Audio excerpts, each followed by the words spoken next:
Let's do some concept art and virtual reality, and let's talk about YouTube. Alright guys, how's it going? I hope you guys are doing very well, and I hope life is treating you well. Now I decided to kind of treat myself a couple of weeks ago, and I bought myself an Oculus Quest 2. Now, I bought the base model, the 64GB version, and I kind of immediately regret it. I wish I'd kind of forked out the additional £100 and bought myself the 128GB.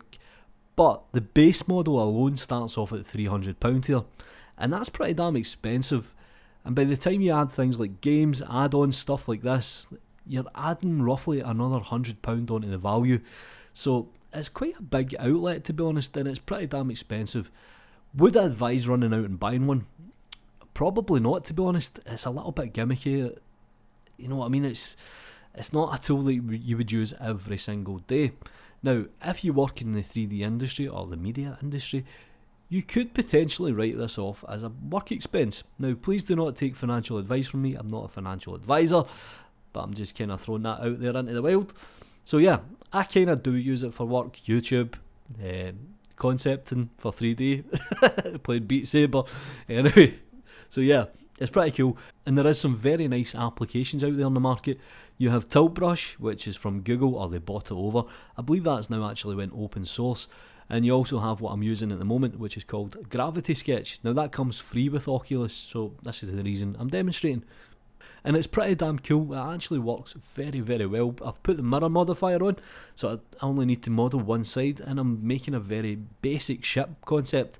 Now the great thing about this is you can actually export out the model to FBX, OBJ, you can do screen recording, you can take screenshots, stuff like this.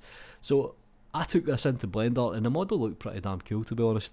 A little bit janky, but it gave me a kind of rough form, and it kind of gets you out of your seat. And, you know, you're not sitting on your arse, you're kind of waving your arms about.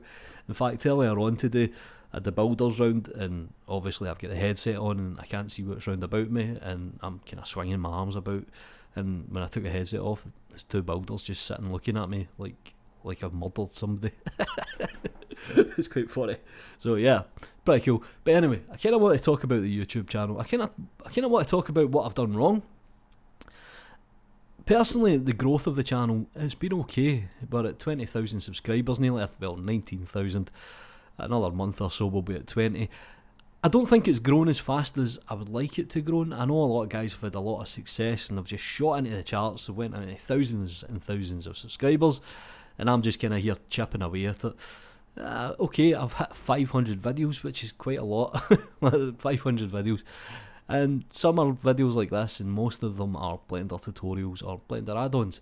And that's one kind of thing I wanted to pick up on. I kind of know where my audience is now, but I've kind of put myself into the corner, or painted myself into the corner, and where I'm doing add-on reviews. Now I like doing add-on reviews.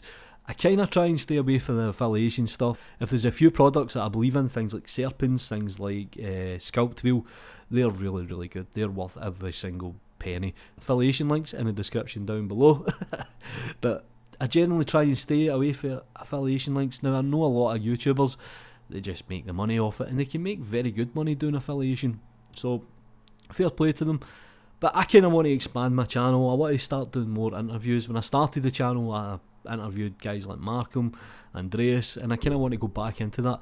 I don't necessarily want to do Blender people. I'd rather get more industry kind of guys in. I have a few people lined up. So I don't know what I'm going to do with the channel. You may have noticed that the content's kind of slowed down a little bit, and that's because I'm working full time at the moment. If you've got any suggestions or anything that you would really like added to the channel or whatever, just drop me a comment or find me over on Twitter. This is the model that I made. Do me a favour guys, like the video, subscribe to the channel if you haven't already, follow me on Twitter, you know what to do. Take care.